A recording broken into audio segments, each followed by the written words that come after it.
Exactly where that's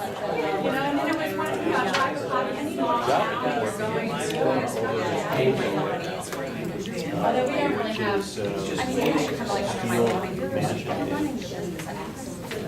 it's actually it's going to be torn down. It's modern sausage on the market, and decided to turn it into a boutique hotel. I think about that every time I I've never met her, so Oh yeah. right next door. Here. She's going to introduce me. I'm going to do just a quick about who we are, and then I'll introduce you. And then probably. I'm sorry. There's like Lake College. Lake Erie College? Lake Erie College, right? It's down the street. It's down the street. It's like Lake Erie College is on the opposite side of the street and down. You know what, and I saw Marty on Monday, and I should have reminded, I should That's have the one that has like a stone bridge around the property, is it? Well, it's all red brick, and there's like a front portico, just like a curved kind of portico. But then I remember like a stone, like perimeter. Anyway, this is going to be torn down. And, it was owned by, like a 19th century, All right, we'll let Roy sit down, and then I think we're ready to get started. And of course, in I want to take a minute and thank everybody for coming out today. I know it's sort of last minute, Ted and I have been beating the bushes, so it's a wonderful program we have today with Theo Kalomirakis and then the CEU course. We had hoped many more could participate with us today or take advantage, but I think the weekend, it was kind of a tough weekend and people were bugging out early. So welcome, and can't wait to show you the showroom. We're very proud of our room, and I should introduce myself. My name is Mary Gerard. I am Business Development and Project Management for Environments by Design.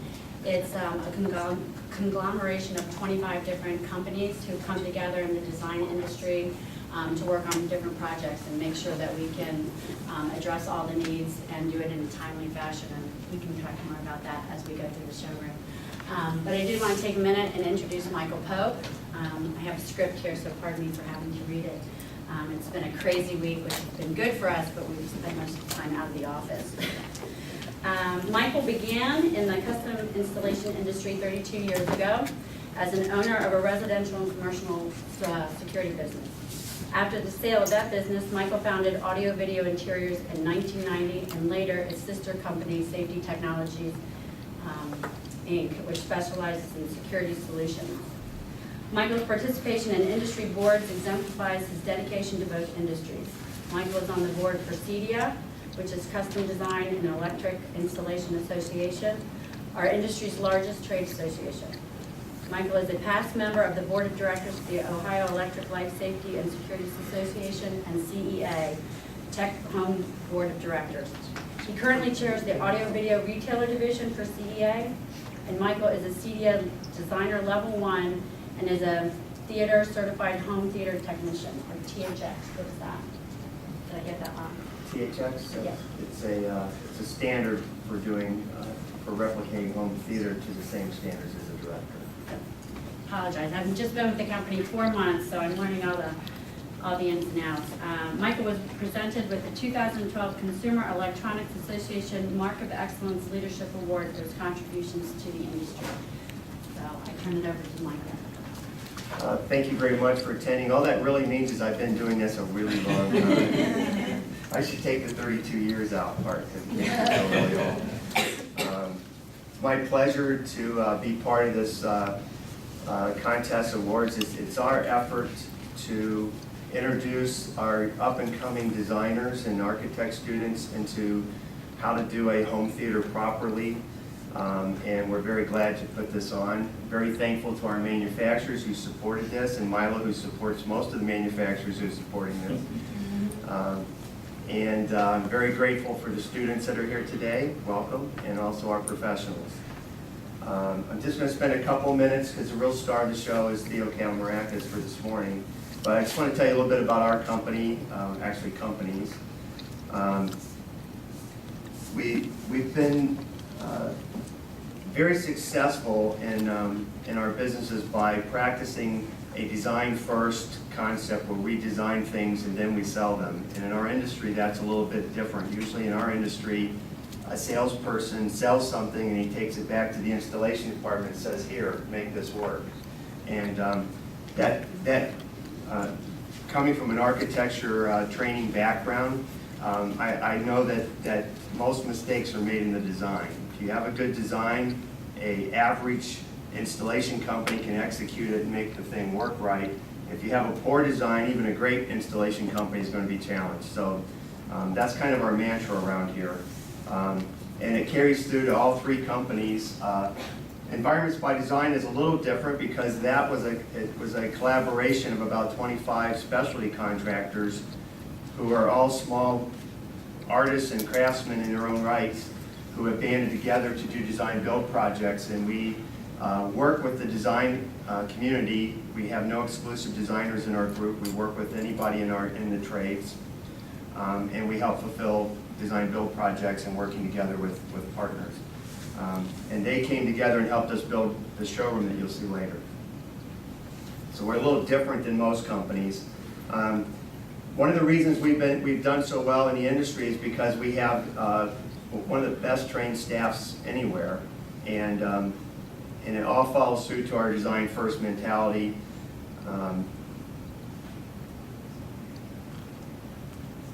And because we design our projects up front, we spend a lot of time with the clients and figure out exactly what they want. We educate them on what their options are and let them have more of a voice in what they're getting. They tend to be happier when we finish a project. If you have happy clients, they let you bring photographers into their homes, and then you can enter contests. And if your projects are high quality, you win a lot of awards. I'm a really fortunate guy because I'm the guy that gets to stand up on the stage and accept all the awards, but in reality, I do very little to win them. It's all the staff that has on my team. But my staff has won over 50 National Design Awards since the first one we entered was in 2007. So they're very, very good at what they do. We're also very involved in the industries. Since I belong in two different industries, I'm involved in a lot of different things.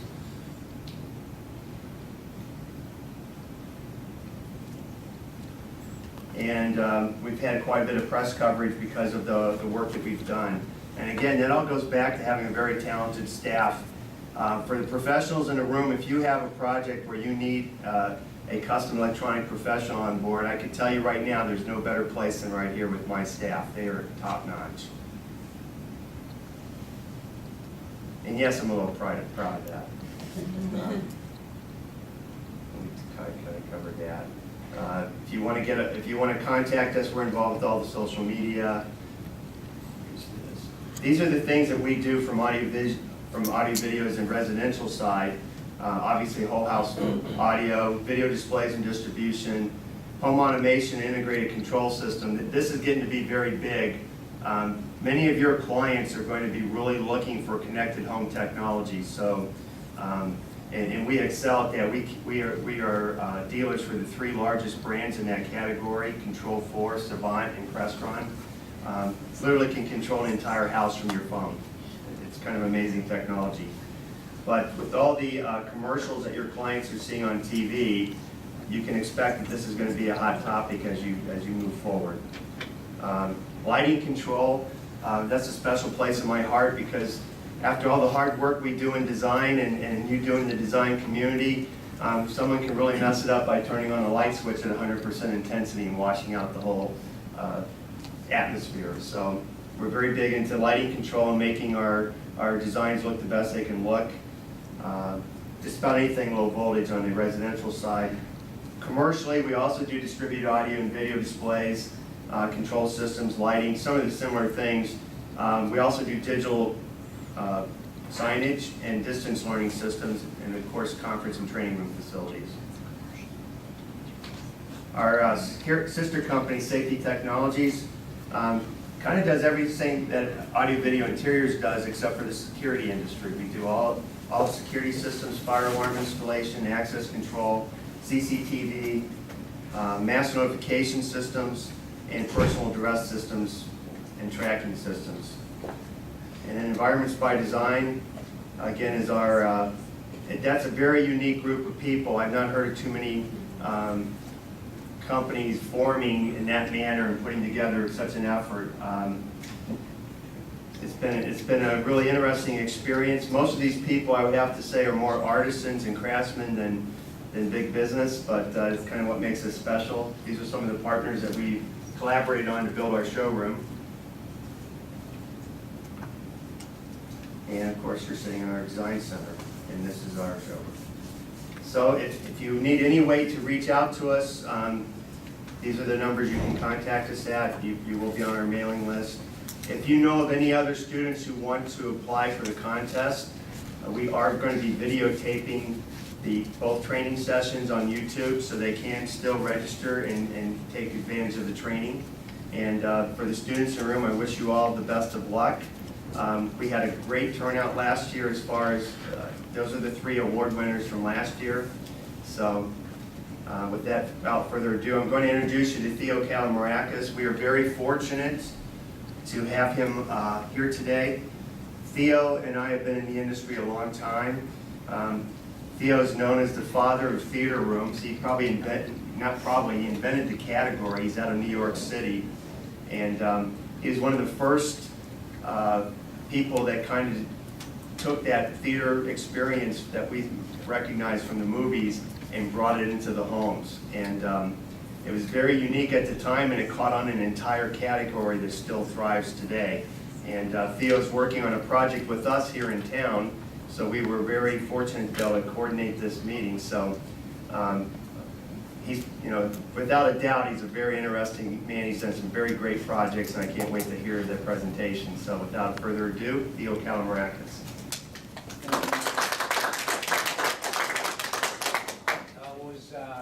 I'm grateful for inviting me today. We're working on a project together, but I also realized that he's sponsoring this TAPA award, which is like my pet peeve the last couple of years. I've been trying to persuade my colleagues in the industry that the future is in young designers, young architects that come into the table with fresh ideas. We've been there for a long time, we've done it all. And to me, I get more excited by tapping into the minds of younger people, and I'm trying to bring that kind of ideas, excitement, ambition into our industry. So I'm amazed that Mike is already doing it before our own organization, CEDIA, who Michael is a big member of, before they have done it. I've been propagating CEDIA to throw that kind of competition so we can get what's in the minds of other people.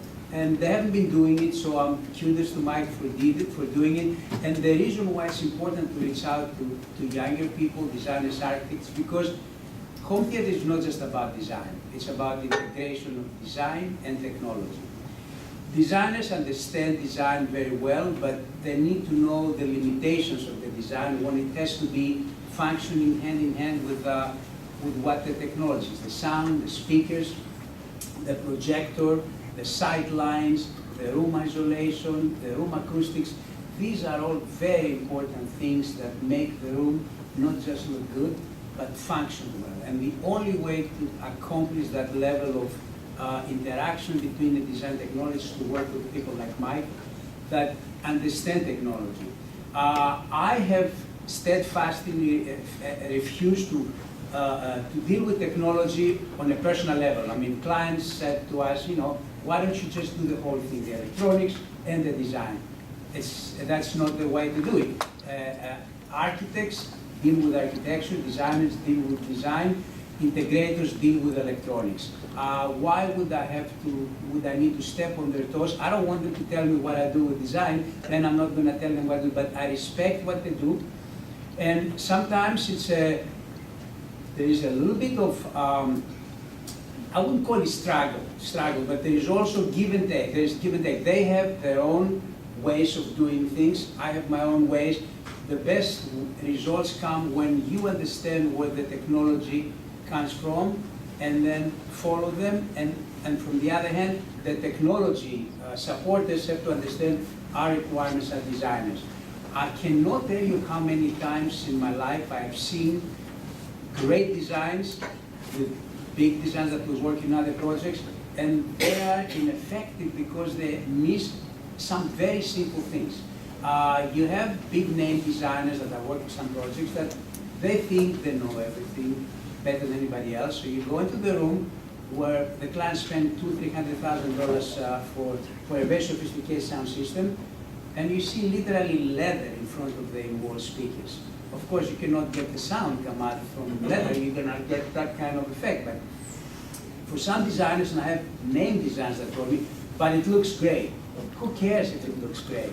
It can look great, but if you cannot make it both look great and functional, you lost the opportunity to give the client what they really deserve after spending so much money.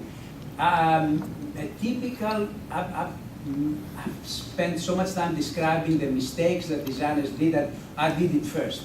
I mean, I've learned by, doing every mistake in the book. There's no such thing as a school of interior design for theater, so you learn from scratch. I learned by doing it, and I had a couple of stories actually in a couple of magazines describing the biggest mistakes that I ever made. And one of them was in the Sound of Vision magazine, and they said, "Are you sure you're gonna air your dirty linen?" I said, "Why not? I did it, it's behind me, it's an opportunity to tell other people what they shouldn't be doing so they get some kind of a feedback from the people that have done it so many times." Acoustic isolation is a very important part in theater design. You cannot have a room looking good and then the sound from what is happening in the room going through the door and through the walls into other parts of the room. Working with professionals like Mike's company, you learn what it takes to get proper room isolation. And then you have to deal with what is happening inside the room. You cannot put anything you want on the wall. You have to do treatments that kind of respect the technology that is being invested in the room. I was in, where I was, I'm losing track where a lot of our work right now have moved outside of the US because unfortunately the US has come to the point that the theater has become a commodity. Even as early as 6 years ago, there was a better excitement about home theater. I'm afraid that people, maybe not in Cleveland, but in New York, in LA, theater has become like the kitchen.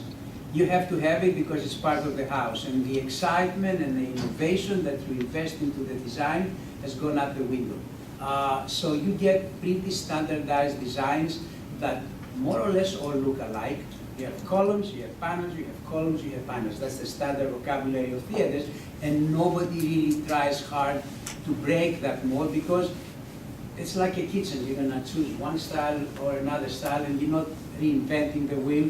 You go with the flow. Outside this country, though, there is so much innovation. People are thinking outside the box, and that's what I want to deal with. Bring back the excitement of the theater by teaching classes before competitions like this one, training people, training students about what are the possibilities and the potential of doing a really spectacular theater, and not just copy what you see in the magazines, but get in touch with the client, pull out of the client's mind what their hopes and aspirations and desires are, and kind of feed off the clients and lead them instead of being led by what you've seen in magazines. I'm going to show you some pictures just to show you how I see home theater. I don't see home theater just one room where you go through the main door and you find yourself in this dedicated space. For me, getting into the theater is not as exciting unless you go through spaces that kind of leads you into the end of the journey, which is the theater.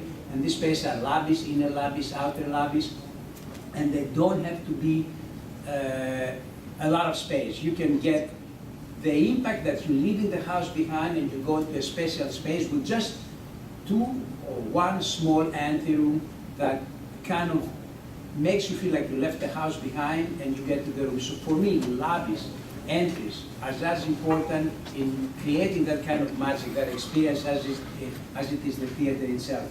I'm going to show you pictures that show how important it is to adapt what you have in mind with what the residence of the client is like. you cannot go and do a theater that looks, you know, extremely contemporary in a residential house. It's very important that there's some continuity between the style in the main house and what's in the theater. It cannot be the same. The theater should not look like a living room. It should be elevated. It should be like you turn the volume up a little bit, but within the vocabulary of the house. I remember years ago, Art Deco was a very popular, I guess it still is, and clients would come to me and I would answer, what do you have in mind for the theater? It never dawned at me to ask them to show me what they do in the rest of the house. I was very narrowly focused on the theater. So 2 out of 3 would say Art Deco. We need an Art Deco style. So I love that style. I was very happy to oblige, and then I realized that the Art Deco theater in the middle of a very traditional home looked like Disneyland. It was an aberration. The room itself was good, but there's got to be some continuity. When you build a house, you don't have the bedroom being one style and the living room another style. You kind of try to blend them together with your vision and the style. The same thing with the theater. So we kind of stopped. I stopped asking the clients, what style do you have in mind? I asked them first, what is your house like? What is your designer trying to accomplish the rest of the house? What is the architect doing? And then I kind of tag along. So let me get these pictures. Let me see if this thing can work here. What you can do when you just don't have a room and you have the real estate or the client willing to pay for doing something else. This is a project. I have a series of traditional theaters. Here in the States, I would say 80% of the houses have more of a traditional direction. So we used to, so I have a series of traditional theaters, and while I show you the pictures, I will point out what is important. This was a theater in Florida, and to me, adding detail in traditional house is what makes it look more unique. You can always, if you don't have inspiration ideas, paint the wall with a nice color. But in this particular project, we bring painters that kind of accentuate all the empty areas, because that's what the movie palaces were in the 20s and the 30s. People would leave their homes to go to palaces, to movie palaces, because it was a total departure from the very, plain lifestyle. And the movie palaces were meant to approximate opera houses in Europe, palaces in Europe, where people felt like they elevate themselves to a much different environment.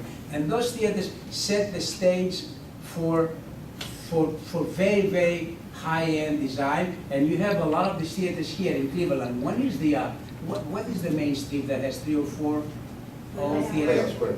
What is it called? Playhouse Square. I think so. Actually, the first movie palace that I did, not a residential but commercial, was here in Cleveland. It's called the Crestro, the Centrum. Does anybody know this theater? The Centrum, that's in Cleveland Heights. Cleveland Heights, Right. yeah. The developer didn't want to tear the theater down, so he called me, and he had no budget. So I remember I got students from an art school, and we spent the whole house. We fed them pizza and beer, and they painted the whole thing, and everybody was happy. So the attention to detail in a room is very, very important. And one of the most important parts of room design to me is the ceiling. The ceiling is like the stepchild of design nowadays. Everybody pays attention on the walls and leaves the theater alone. This is the ceiling of this particular theater that is meant to be looked at before you even look at the walls. In 1927, there was the biggest movie theater ever built in the States, was called the Roxy. It was built in New York, and it had a spectacular ceiling design in every room. There was a cartoon in the New Yorker when the theater opened. There was a mother and a child was sitting in the middle of the theater, looking up 80 feet of the auditorium, and the child holds the hands of the mother, and the cartoon says, "Ma, does God live here?" This was so inspirational. Looking up and seeing this kind of excitement was something that that epitomized that kind of attention to ceiling design that theater designers did, and I was inspired by them to give the room that kind of attention. You see again, attention to detail. Everything will look boring if there's no detail. Details is what take the room from a plain, nicely kind of designed environment to something unique and exciting. That's another theater that we did in a few years ago, and that's one of the mistakes that I made. The client had, his daughter had married someone that was doing all the stores for Cartier in Paris. He was a craftsman, a millwork factory that was amazing in that technique. So he said, I want to use them in the theater. I said, if you use them, make sure that you don't use wood everywhere. Wood is fantastic for a living room, for a library, but if it's used in like 60% of the surfaces in the theater, it is very reflective. The theater has to be a combination of absorption, reflection, and diffusion. And that particular room could have used a lot more, a lot less wood, but the client was adamant. If you don't want to do it, I'll get someone else to do it. So I didn't want to use wood, I want to use plaster, because plaster is a little bit less reflective, but we did it. And I also learned another lesson in the room. When you use surfaces in the theater, the last thing you want to do is to use reflective surface in terms of light reflectivity. To add insult to the injury, they went and they add this very glitzy little metal, or it's called bronze doré. It's very legitimate in France, but to me, it gave it a level of glitziness that I would have liked to keep it down. And most importantly, everything was painted, every sprayed with lacquer, high gloss lacquer. Absolutely, you don't want to do it in a room, because when the lights go down, what you see on the screen is reflected in every reflected surface on the wall. So you try to use satin paints, matte, and surface fabrics are good. Nothing that reflects the light. That's the same theater. As I said, attention to detail. I may not be proud that there's so much wood was used here, but at least the room was animated with depth. It's not a wall and you stick a design element. A room has to work with depth and dimensionality, and that is being brought by architecture, not by interior design. It doesn't matter how good the fabric that you put on the wall is, it doesn't matter how good the quality of the wood. If the room is not defined by architecture rather than by interior design, it's going to look flat and one-dimensional. So in this particular case, what saved the theater is that the room is a huge diffuser. If this wood was like flat pans on the wall, the effect would be 10 times worse. But because there are so many cavities, the sound get trapped in all the ins and outs of the architecture, and it's kind of diffused. That's why we call it diffusion. Diffusion is when the sound hits the wall, and instead of coming back to you as a reflection, it's broken up in smaller waves, and it doesn't come to your ears as an echo. Same room. That was another project in the Ukraine. That was the president of the Ukraine, that's 5 presidents ago, took this room, which was actually, he was just as much a bad president as the current one. But that room was in Edessa. That was a very plain barracks. It was a military barracks. It was the Camp David of Russia when Stalin and Lenin were retreating there over the weekend to do policy. But there was nothing to it. The residence was very lavish, but that room was a cement block with just a big cove ceiling. So they wanted me to bring it back to the level of the rest of the house, but that ceiling was impossible to kind of take. Anything that is cavernous on the top, or as a dome, creates very bad acoustical reflections. I remember when I first came in, I sat down in front of the cover and I clapped my hand, we had the clap 10 times multiplied. So what we did, because they didn't want to lose the dome, and actually I didn't want to lose it because it was a nice effect, we brought the ceiling down by 1 foot. You see the coffers on the ceiling? They have like about 2 feet of acoustical absorption, so the sound doesn't recognize the cavity and goes through the coves and reaches out the acoustical treatment. So you can never have curved surfaces on the theater because it's going to be sometimes even the curves that curve could be distracting, but if you keep them within a certain small area, then they're not going to be that bad. That's the front of the theater. Okay. This is another traditional theater, and that it shows you the idea of entry. I created an outer lobby, not an inner lobby, that has the ticket booth and the poster displays, and I made sure that the poster displays are not bought from the internet and you stick them like pens on the wall. Everything, as you see, everything is incorporated into the design. So they're all built in, which is what the old theaters were like. So you go through the lobby, the outer lobby, to an inner lobby. And inner lobbies in the old movie parks, and you'll see them in Cleveland, they were not utilitarian like the lobbies in movie theaters today. They were not just to grab your popcorn and go in. They were all furnished with antiques, with important paintings. They were meant to show the people, the poor people, working people that go to the theater, how the rich people live. So the vocabulary that was developed around lobbies was more of a residential vocabulary. It was not commercial. It was just like someone's lavish home. So this is what some of the lobbies. So you separate the entry of the theater from the outside with the lobby. So the more you proceed into the theater, the more you kind of leave reality behind, and you're ready to succumb to the. That's the theater itself, which was graced with some that we don't very regularly have. High ceilings. That was like a 20-feet high ceiling. There's nothing like height. But that was it, and that's the back. I usually have the stage illuminated, the curtain, not from above, because when you go to the theater, there is almost a visual thing that you see in all the theater. The lights are on your feet. They call them footlights for the reason, and they throw light from underneath to above, and that has created like a visual metaphor that every theater has. So I usually try to get the lights, to bring the light from the stage up, like you see the battery of lights. Right now with LED lights you can change the colors, you can do whatever you want. That's how old the theater is. Look at the 3D projector there.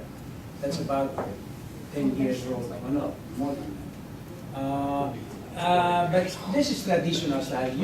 Most clients, other clients will not, a lot of them will say, you know, we want something more contemporary. So we've done a couple of, I have put a few pictures of theaters that are more contemporary than traditional. Again, with the important mix with hard surfaces and acoustical effects. Even if there is so much metal here, I would never leave the metal unperforated, because inside these perforated grills there are acoustical treatments and speakers. You can't put stainless steel on the wall in the theater anymore that you can put wood, because it's going to be very reflective.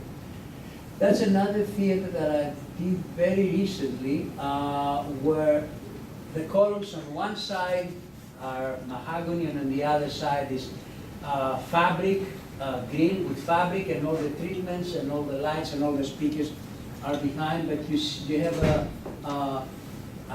a movement, because the architecture starts from the floor, and as it goes to the ceiling, it turns around.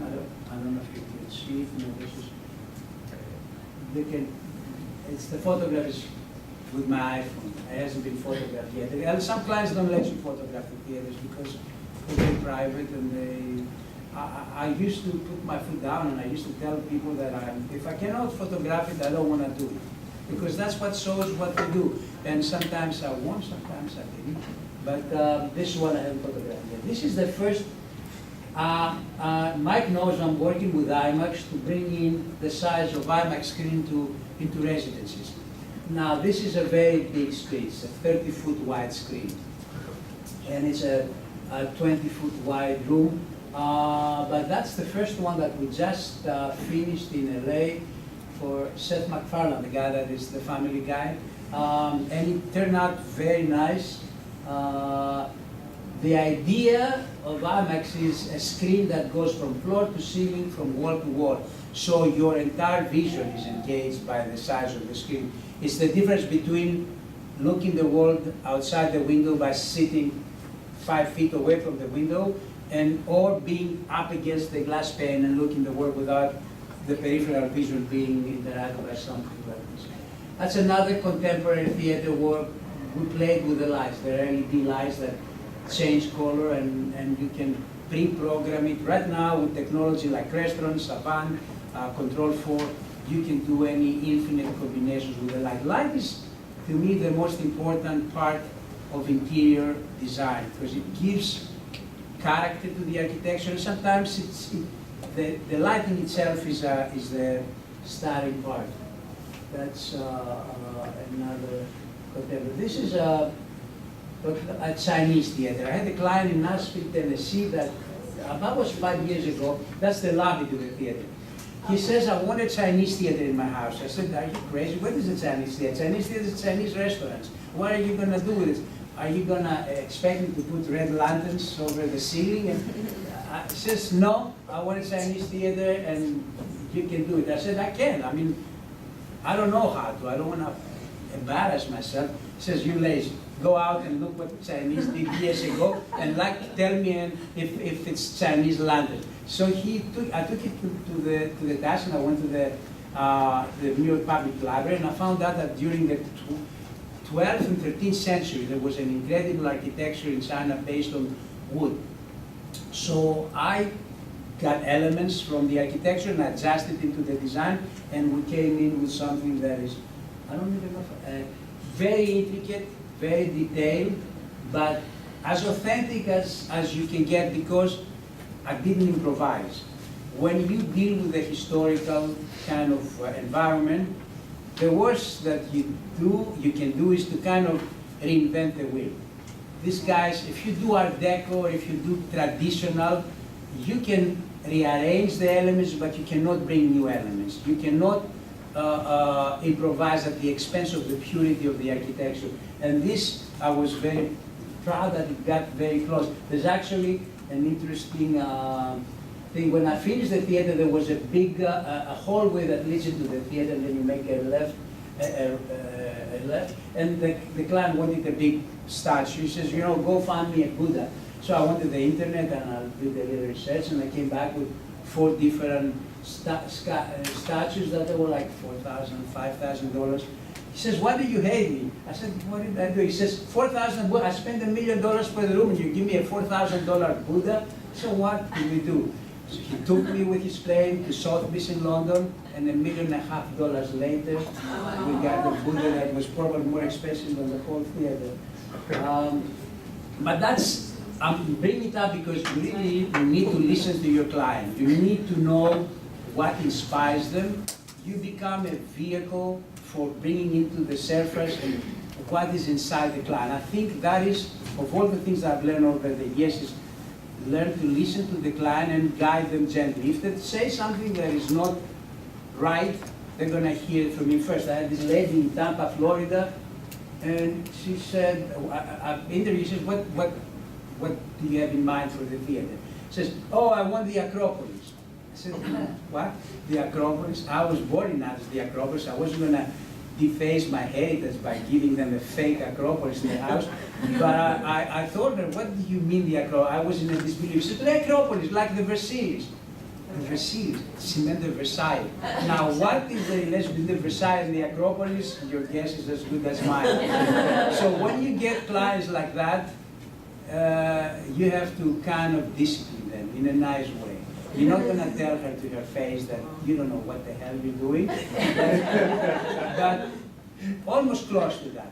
Because if you know what you're doing and the client doesn't, it's your responsibility to guide them. Don't be intimidated because they have sometimes great ideas from the client generate great ideas in us, and that's good.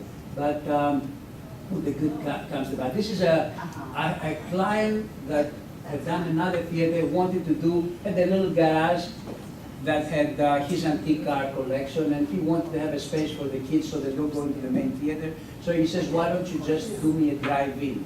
a 50s drive-in.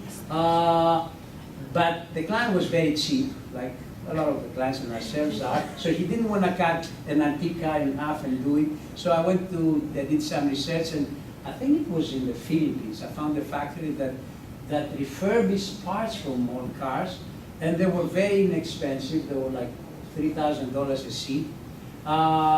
Uncomfortable as hell, but it was for the kids. The client didn't care. I warned him, I mean, these seats are orthopedic. They're not really to watch a movie, but he wanted them. And we've accessorized it with some visual references to the 50s pop culture, drive-ins. So the world is your oyster for imitation or inspiration, whatever you call it. Whatever the style is, don't look at other people's theaters. Just do research in that era, go to the internet, go to the library, and come up with things that kind of echo the particular era. Now this is another inexpensive theater. He was a screenwriter in LA, and he wanted a Roy Rogers themed theater. So we kind of used reclaimed wood, and because there was no budget, I did some silhouette figures of the Sierra, which are very cheap. I mean, you do them in the computer and you give them to a laser cutting company, and the cutting, you backlight them and you create an effect that makes it look a lot more expensive than it is. That was a theater that I don't think it cost more than $80,000. So there's a very great deal of difference between what you get, whether you spend $1 million, $80,000. But if you start with a good idea, you're never gonna miss. You're not gonna say, "Oh, I didn't have a lot of money. I couldn't do good things because there's no money." It's not about the money. It's about ideas, inspiration, and trying to do a lot with little. To me, I get more of a challenge when I'm thrown into a project where there is not a lot of budget. There's not a big budget, but because when you don't have the money, you're forced to be creative. When you given a lot of money, you tend to gold plate everything, and that is the lazy way of doing it. That was another project in Russia where the client wanted to have an Egyptian theme, and again, I didn't want to have a flat painted wall, so we cast hieroglyphs, and these are all dimensional. I went to the Metropolitan Museum and I took close-ups of these figures that have the stamp of time on them. The paint is chipping, it's real. It's not like painted like you go to Disneyland. So I've worked with a lot of painters around the world, so I know who can do a good style and who not, and we did it. This is another theater that's Art Deco now. I mean, we got through thematic theaters, Chinese, Egyptian. Art Deco is a very popular style. That was a theater in Las Vegas, and the inspiration was from a theater in the Paramount Theater in Oakland, San Francisco. It had these big squares. Now, this had to be fabricated in a factory. They had to be cast. They had to be installed. But I had a big fight with the client. After I finished the theater, I went there to photograph it, and I found that she had hung from the ceiling a totally irrelevant $200,000 chandelier, which I have a picture of it to show you. Let me see here. No, that's not it. Where's my? Oh, here it is. That chandelier has nothing to do with deco, but see, that's before the seats are installed. So what I did, I never saw this picture except as an example, and I airbrushed it. I took the picture and I eliminated every trace of the chandelier so nobody thinks that I put the chandelier. Anyway, this is, I'm going to show you what I mean by going from outside to inside. This is a theater that we did for Dean Koontz, the writer, the author. So there is an outside theater that done with real limestone, because the exteriors of theaters were more hard surfaces, and that exterior leads to a ticket lobby. The whole house was inspired by the Temple of Unity that Frank Lloyd Wright had done in Japan, and I wanted to kind of echo the direction of the house, except turn up a little bit of verticality. So there's a lot of expensive millwork a lot of attention to detail, and that's the ticket lobby that leads to the bar, the concession stand, which is not what you expect now where you see the popcorn machines. There's no such thing as a good-looking popcorn machine. I hide them whenever I can. People want them because you need to have popcorn in the theater, but I put them inside so I don't have to be reminded of multiplexes. So this is an elegant bar where you can have a drink and relax before you go to the movie. And the theater itself, these are two views. One is a corridor that leads to the main theater, and this is some of the Frank Lloyd Wright details that are interpreted and reclaimed and put in the theater. These are bronze embellishments into the wood column. And that's the theater itself that has, I think it has like 9 balconies, small balconies like the one you see on the left that you can fit a chair. It's not really to accommodate a chair because the line of vision would be a little too off, but it gives you the ambience of the thing, and more importantly, kind of takes this room from being a room that's confined by 4 walls and kind of explode that kind of boxiness, and through the columns, through the arches, you get a sense of depth. That's very important, to give the room depth so that it's not everything stuck against the wall, columns and panels and more columns and more panels. That's another Art Deco theater in Dallas, yes. That's the entry. That's the corridor on the right that leads into the main foyer. And again, I try not to hang posters on the wall. Everything is incorporated into the architecture. And I never put posters inside the theater. When you used to go to the movie theaters, the posters were always outside, and unlike today where you see the posters in the lobby, inside the theater the lobbies were decorated with pictures of the movie stars that they were under contract in a particular studio. Like, let's say, MGM had Greta Garbo and Gene Kelly, Fox had, someone else, and the studio photographers would take big pictures of the movie stars and decorate the lobbies, and that's what I did here. I was lucky enough 10 years ago to buy at an auction a collection of all 8.5 by 11 negatives from George Horrer, who was a big photographer, so I've been using them to illustrate the work. This is the lobby of the theater, which again, it is not a commercial lobby, it's a residential lobby. I may have another picture, where before you go to the movie, I'm not trying to fool myself or yourself that you can do it every day, but when you have a client that has the money and has the ambition to do something special, it's not going to happen only if you don't tell the client that it's possible. So you get, this whole room was equipped with antiques. These are all reclaimed chairs. This Credesa here was like a $400,000 antique piece. The class is in jail now. Now I know how he financed it. There were like tax issues and Texas oil money, you never know. But I didn't know about that. And I'm not going to argue with him. He wanted this Credesa, he bought it. This is before you go to the theater, another room. They wanted to smoke cigars, so created a room with the illustration on the wall based on the ladies' room at the Radio City Music Hall. There was a motif of monkeys, so I have a team of painters that did it on the mural, and we kind of carried over the Art Deco Rockefeller Center type of theme inside the theater, which is, if you've been to Rockefeller Center, I think everybody there, you see on the top the 4 seasons, the summer, the winter. They're actually sculpted relief, but we translate it into pictures, into paintings. And again, you see the ceiling that is not an ordinary ceiling. There's fabric over the grills because this thing has to be, it cannot be reflective. And that's another example of deco theater. Again, where you see between the columns, there is usually depth if you have the space to add more depth. So the room is not a rectangular room. Now I'm going to what we've been doing lately.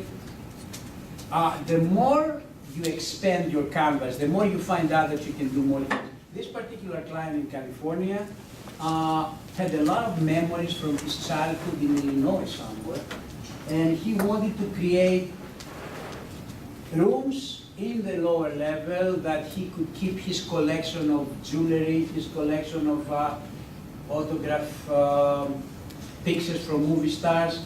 So I sat down with him. That was the first time that I said, why don't we incorporate all these diverse rooms under one unified design, create a virtual streetscape where you walk down the sidewalk and you see stores. So stores would be a fancy way of dealing with all the assembly of rooms, giving it a more unified personality. So this one had the bowling alley on one side, the entrance to the theater here on the other side. So he had an ice cream parlor when he was a kid, what was called Blossom Dairy Cafe. That was his childhood. So he says, I want this to be part of the landscape. He also had a collection of autograph pieces that I remember you see them very often in New York. I don't know if you've gone to the Carnegie Dairy, where every famous person that goes there autographs the thing. So I said, well, let's just pretend that this is that kind of a coffee shop. It wasn't coffee shop, it was mostly a tea house. They had all kinds of collections of tea, so you could go and have a cup of tea before or after the movie. He also had a very large collection of cars. He had about 200 antique, very expensive cars that they were on a lower level, so with an elevator, we can only fit 2 or 3 cars into the Frank's motor, or Frank was his name. So he would bring every week a different car, and it would be shown on display like a car dealership. And then his wife has a large collection of jewelry, so he wanted to show them, so make it a jewelry store. And we did, oops, no, that's not it, is it? Oh, this is a close-up detail. And the jewelry store was I was lucky, that was in Irvine, and I was walking in front of a building that was being demolished. It was a bank, and they were selling this bank. It was a bank vault door, so we grabbed it for $500, and it gave a little bit of authenticity. It's the jewelry vault, if you wish. So some of the expensive jewelry was displayed on that stand. So instead of these things rotting in some closet, you bring it into public view and you just use it as a conversation piece. That was the theater inside. That's a very recent project. It was on HTV. I had a client in California that had done a small theater, and he came to me one day before we finished. Says, you know what? I have good news and bad news.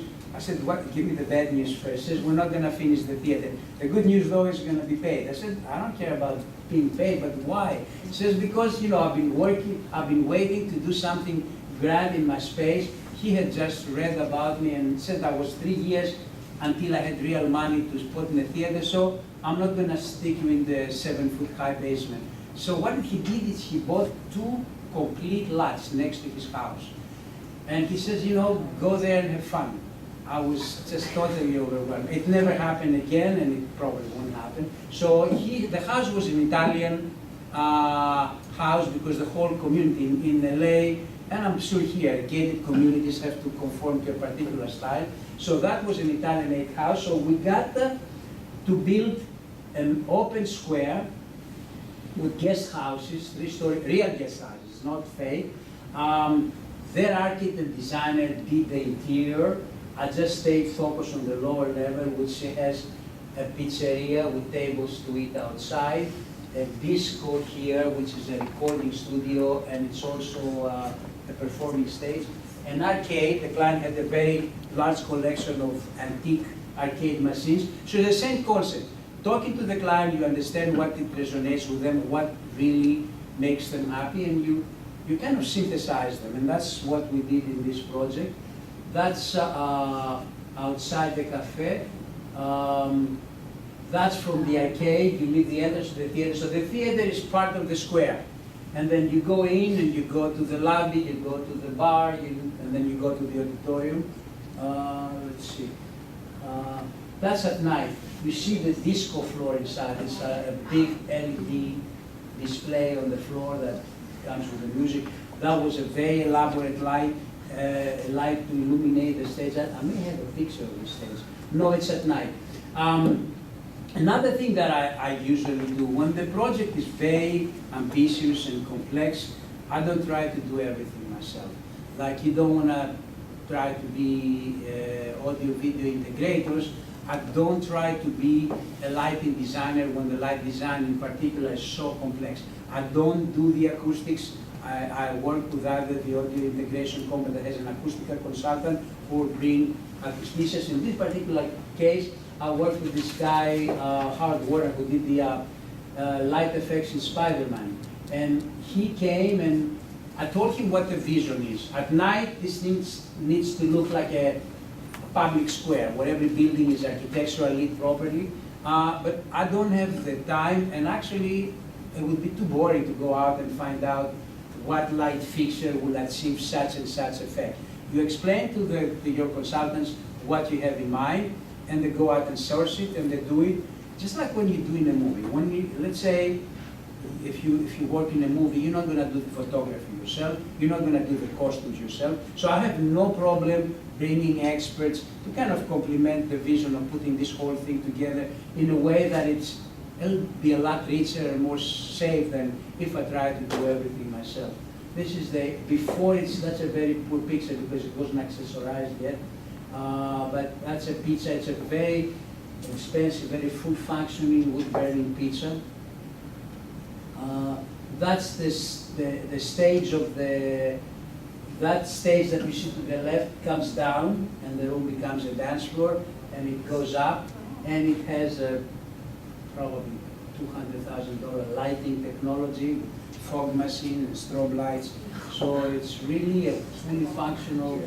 Plus he collects, that client collected real guitars. One of them is Eric Clapton's guitar, and the other is one that Paul McCartney once used. So you understand what is in the life, and you can't integrate it into the vision. That's the arcade, which gave it a little bit of a steampunk look with exposed pipes and lights. Because let's say if you go to Italy right now, not in a village square, not every store will be traditional, even if the store was built 200 years ago. Each space has been adapted to contemporary standards. So you see a very contemporary goods store next to a more traditional, pharmacy. So in that case, I wanted to bring that kind of visual variety from space to space that are all tied together under the exterior, which is all traditional. That's the entrance to the theater. That's the lobby, the foyer, which again meant to convey that kind of grandness of the lobbies. And this is the theater itself, which is a very, very sophisticated acoustically environment. When you have a space that is so curvaceous and there's not a straight line, you need to be prepared to have a lot of acoustical problems. So I sat down with the acousticians, and I told them, this is it. You cannot change it, but what do I do so I don't damage the quality of the electronics? So we worked, and we found out that well, there were paintings, these arches here, the paintings disappear, and they became grills, so you have acoustical treatments. The ceiling, it looks like it's painted, but it's fabric, acoustical fabric, and the treatments inside, there are speakers inside the grill. So you work hand in hand with experts that actually protect you from doing things that, might damage the interior. That's the back. That's some of the details. That's another, I think it's the last one, because I'm probably tiring you out of this thing. That was another client that wanted an atmospheric theater. That was, he wanted a Caribbean thing. So we built, again, around his interest. He had 3 kids, he wanted an ice cream parlor. He collected cigars, so he wanted a cigar room. He entertained friends, and we did something like a hard rock cafe. This is the entrance to the private club. This is the entrance to a restaurant. It's a full-fledged, I mean, there are like 10 tables outside. Cafe Carib. But you try to theme it so it's not